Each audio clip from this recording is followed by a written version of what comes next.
Hello guys and welcome. My name is Tarun. This week's video we are going to be talking about the combustion process in an engine. So first, before we start this, I wanna say something to you guys. So first of all, like 69% of you aren't subscribing to my channel, and I feel so bad about that. So please consider subscribing to my channel. That's all I'm asking for. And guys, one more thing I want to say is, like, some people do ask that why do I subscribe your channel? Like, what do I get from that? What's the advantage for me? Like, when I subscribe to your channel, what do I get in return for that?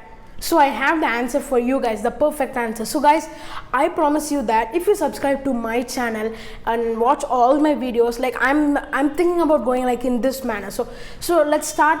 In a car, technical stuffs. I like talking about technical stuffs. I love studying about technical stuffs and teaching people technical stuffs about car.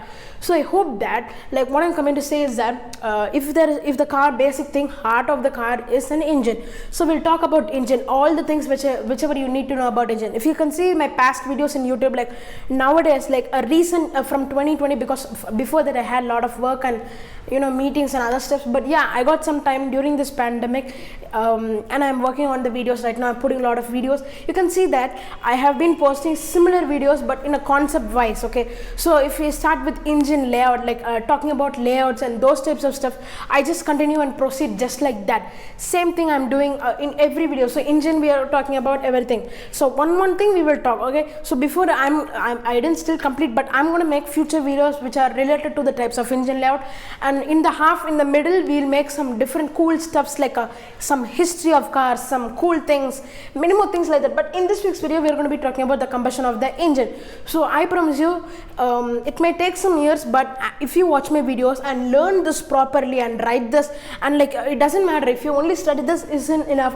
I'll give you some links in the post, like I study with some different materials. Okay, like VW self study program. There are many things you have to discover. If you want to learn more, you have to discover. Wait, patience is one of the most important thing. Okay, I didn't learn this in overnight. It took me multiple days, not this one alone, but most of the things which I learn about car. So guys, that's my promise to you. If you subscribe to my channel, you will learn about cars and you will be thorough. So if anybody asks, you can like answer and make yourself in a good move. So yeah, let's proceed with this week's video then. So combustion process in an engine. So you know what's combustion meaning itself. Combustion itself, what? Turning fuel into a power, or using it in a good way to create power. That's it. An engine creates power by what? Fuel and air. That's it. First of all, I want to say one thing. Fire is created only when there is oxygen. And one more thing I might have noticed, that when there is, okay Tarun, if there is normal oxygen and fire, that's enough. Then what do you do about welding? Okay, some of them might know, but if the people who don't know, I'm saying, okay, but this won't be like childish video. Okay, it's like greater steps. And if there is a matchstick example, for example, if I just light a matchstick, it reaches about 150 to 100 degrees, I don't know, but yeah, in those ranges. But if you increase the amount of oxygen, that's why they use cylinders. Okay, those cylinders tend to produce more oxygen and more denser, so that because of that the heat is increased, the fire, that's how you can melt things like metals and aluminum and many more things. This is how they do it in factories, and that's why oxygen is required for fire. That's it. Same thing for an engine. But how do they do it in a combustion process? So first of all, combustion process is a 4-stage process, and the 4-stage process is known as the 4-stroke process. See, it equals 4-stage, 4-stroke equals, and that's what. See, if you see the 4-stage I have written here. So stage number 1 is intake, that is getting in, and stage 2 is compression, mixing together, and stage 3 is the power stroke, creating power, and the stage 4 is letting out the exhaust gas. So let's see with the diagrams and I'll explain you more about it. So this is the first diagram. If you can see stage 1, which is intake. So this is the intake port and this is the poppet valve. Modern car uses 4 valves, not 2 valves. 2 valves, what I mean the valve is, last video I have explained about SOHC, DOHC and OHV. Make sure to watch that video. And thing which I want to say right over here in this area is that, see, normal car have poppet valves. Modern car has 4 poppet valves. 2 for letting out the exhaust gases and 2 for letting in the exhaust gases. Make sure you know that. So 4 are there, but for my 2D purpose I have drew just this, but you can see only 2, but there will be another 2 back. Okay, it's controlled by camshaft in the top. It depends on the setup which the automotive manufacturer chooses to use. And if you can see the poppet valve number 1, let's name this as poppet valve number 1, or let's just the intake valve. Let's just say that's the intake valve. There are 2 intake valves and 2 exhaust valves. So the intake valve opens and lets the oxygen in. I have drew the blue dots which represents oxygen. So the oxygen is in and the piston is at its BDC. So TDC and BDC, I got you guys, don't worry, okay. So TDC and BDC, what do they mean? I have written here C. So TDC stands for top dead center and BDC stands for bottom dead center. If you can see, why do you mean dead center? Because that's there only, okay. So that's it. So top dead center, it's in the top BDC, bottom dead center for this one and this one, okay. These are on the top positions. So it's TDC. And why do they have so much automotive abbreviations? Like okay, I will do one thing for you guys next week or another week. Let's say I will show you my car class which I write, because I love studying about cars, but I need a note to write and I maintain a separate note in the best way as possible. So if you see, I will explain you later on, but see, not every words can be written easily, okay. If you go write an automotive exam, I have written one for simple test, but I didn't even come to college yet. I'm just studying 8th standard, okay. So guys, one thing I want to say, why do you use abbreviations? Because if you see in the going to exam, it's like 1.5 hours, something like that only, and you want to write fast, you need to use abbreviations. You can't just write everything, it takes long time. If you're faster to write, but depends on your handwriting also. So but I would say abbreviations are better. That's why I'm taking this. Please note these, okay guys. I will be saying TDC and BDC, and if you don't know that, you will be scrambled and you will not watch my videos. So I don't want that to happen. Like if you get scrambled, that's not good, okay. So if you're having any one thing I will say, if you have any doubt, focus on that. Don't be like okay, I'll just study this fast and let's go out. No, not like that. You have to wait and study. You have to be patient, okay. If there is one thing you have to study in depth about it, you have to understand. Until you understand, study. How much ever times, you know, this thing isn't easy, okay. I have a lot more topics like this. It takes me multiple time to study this, then I understand, okay. Don't memorize. That's the thing which I would say. So the second stage is the compression stage. So when all the intake gases, that means the air, when it enters, the fuel also gets delivered by 2 things. One is direct injection, indirect. It's all different. I'll make another video of the types of fuel injectors or fuel deliverators, and there are there, but I will explain later on. It depends on how the manufacturer uses, but here I just made it filled up. So if you can see, blue stands for air and the red one stands for the fuel. Even if it's diesel or gasoline, it requires compression stage process in it. It's mandatory. So if you see that, guys, in the second stage, like I said before, the fuel is entered and the oxygen is like the air is entered. So what happens is that if you can see the piston in the stage 1 process, it is at its BDC point, and then if you see in the stage 2, it's at its TDC. You know why? Because in the intake process itself, what happens is that the fuel gets entered, okay. So fuel gets entered at that time itself, but what it's most likely what means if from transferring from this process to this process. So if you can see from this much more, let's say for example, when this moves till the TDC point, which is the TDC here, so the moment this much length of the distance is that, those distance in the place only, most of the times the fuel gets delivered. It's the most common thing in an engine in everyday time, but there are different types of fuel deliverators, and they differently do that. Sometimes it's from mixed with the fuel and air directly and sending into it, that's by carburetors, and there are different steps. I'll make a video. I know you're getting confused a little bit, but I'll make a video. I'm sorry, because I want to explain this and then it will move on. I know I have to explain fuel, but I'll explain later on. We'll go in proper manner. That's it. So if you see, after it enters the next stage itself, when it moves, when the fully moves up, then what happens? When the air and fuel are like compressed together, when it moves up, there is no space here. Actually, there isn't no space, a minute little space, because to leave engine oil, and these are known as O-rings for the pistons. It's different, okay. Don't worry, there won't be this much space, then there won't be compression process happening properly. So the compression, what happens is that then it moves on the top, then what happens? Fuel and air are together mixed. It's mixed so well, okay, and it depends on the compression ratio.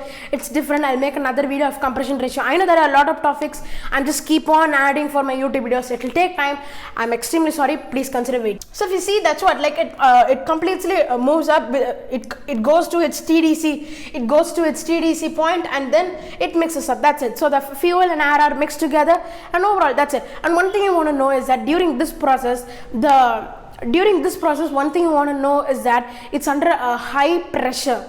Okay, it's under high pressure. They say PSI for this, and a general car should have around 135 PSI, which is excellent. If it has more than that, that's okay and it's great. You have to have at least 135 PSI for the compression ratio. It's a regular, it's a standard one. If you have that, it's good. Then only you know that the piston is good and all the things are good. Compression is one of the most important thing. If the compression doesn't mix properly, how is it going to be properly ignited? That's the thing. That's why compression is really important, and most of the automotive manufacturers take properly in this one seriously. Okay, so the compression ratio is the air by fuel ratio. That's it. And next, if you move on, that's the stage 3, which is the power stroke. And when the pistons in the top are moving from the BDC to the TDC point up, which is the position in the top, what happens is that the spark plug, okay, the spark plug, there are different types of spark plug. Material used is the thing which is different, okay, and it ignites, and then what happens? The fuel gets, because of the fuel and air, both of them are there. What happens? It ignites. A little spark is enough to make them ignite, and what happens during the ignition? It forces the piston to move down. And you might be asking, how is this two process happening when this is happening? Like it requires this one only when it pushes. So one thing you want to know, there is no engine. There are engines with only single pistons, not for car, it's for bikes. Okay, for engines at least 4 or 3 pistons are there. So when the 3 pistons, when they work on, they create those power stroke in different manner. It depends on the firing order. Okay, depending on the firing order, it creates unique sound and unique wave patterns, like the synchronized wave for the exhaust. It differs. Okay, no problem.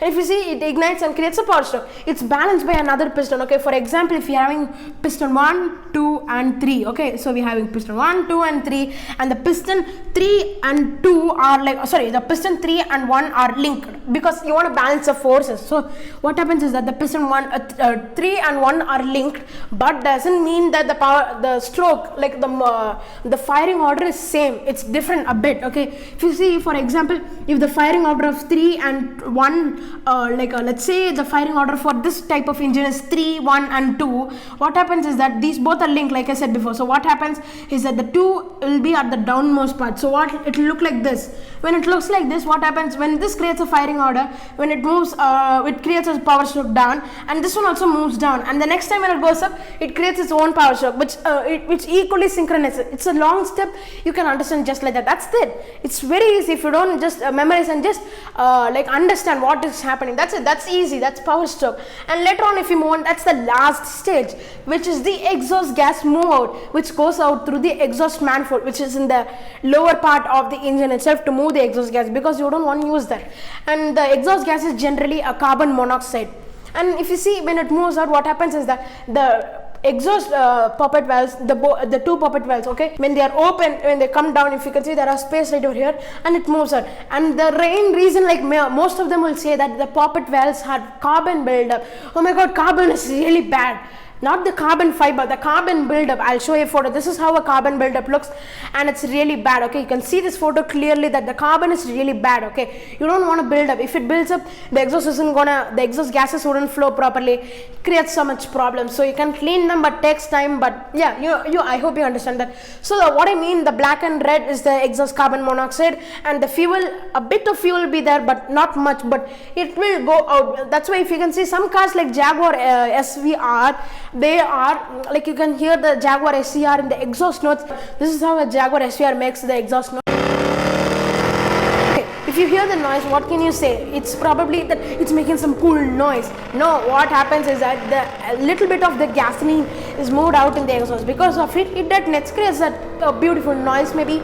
Yeah, that's the reason. It shouldn't have a proper thing like a Ferrari and Lamborghini make a real popping sound from the exhaust, but this is like not good one, or not the proper way. That's it. So that's it, guys. The stage 1, 2, 3 and 4, that's it. It's very simple, and that's all you want to know for this week's class. And that's all for the combustion process. But please share this video, like this video, and please consider subscribing to my channel. Like this video, I'm saying the second time, and please subscribe to my channel, please. That's all I'm asking for you. See you next time around, and peace.